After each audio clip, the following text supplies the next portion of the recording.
What I would tell you, like with boys in particular, young men, is they're gonna push. And like I always wrestle with my son, and I always wanted to rough play. Because that's how I teach them how to defend themselves, right? I Right. use that rough play as a way to teach them how to block and how to move. And I put them in martial arts and all that. Mm.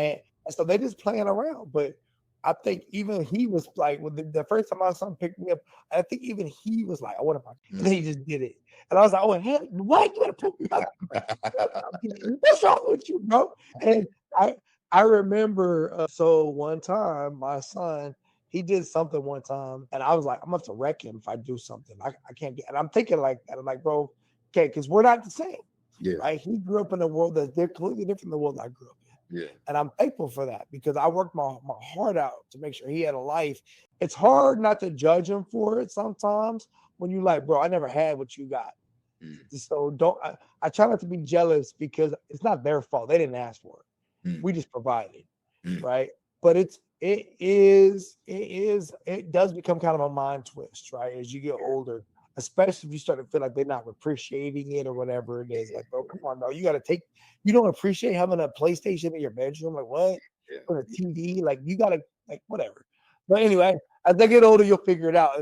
But communication will be key, bro, for sure. For All sure. right, what's one piece of advice you would give to someone who's struggling, like when you was in the Navy, but you really wanted to be creative, right? What's a piece of advice you would give to someone that's going through something and they're not doing what they really want to be doing? I would say live in the present, live in the moment, wherever you are at that moment. That's where you are supposed to be. So, and that's a big regret of mine as I look back and I look at.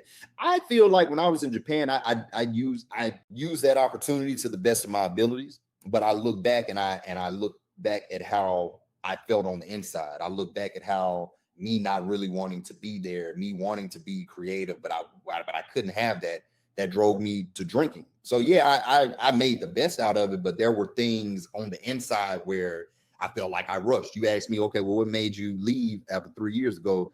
Maybe if I had been more present and took that location like Japan that I was in, and I look back and I'm like, it's just a few things I would have done different, but I would have enjoyed it more because, like I said, at the end of the day, I still end up being where I wanted to be. You know what I'm saying? No, I think you're right on track, bro. To be honest with you, I think that you had to go through your go through. Yeah, That's just how it is, for right? sure. Okay, how hard was it for you to transition out of the service? Like now as a veteran going through the process, what advice would you give for someone who's going to transition onto the other side, right? Any advice for them there?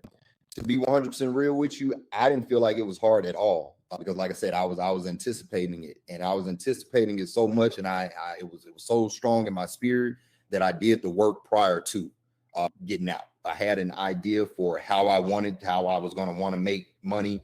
Like I said, I started the business. I knew I was going to go to school. I'd already been coached on getting all of my medical stuff together to get my disability. So once I got out, I went to TAPS like twice. You know what I'm saying? I was blessed to be able to go. My command sent me twice.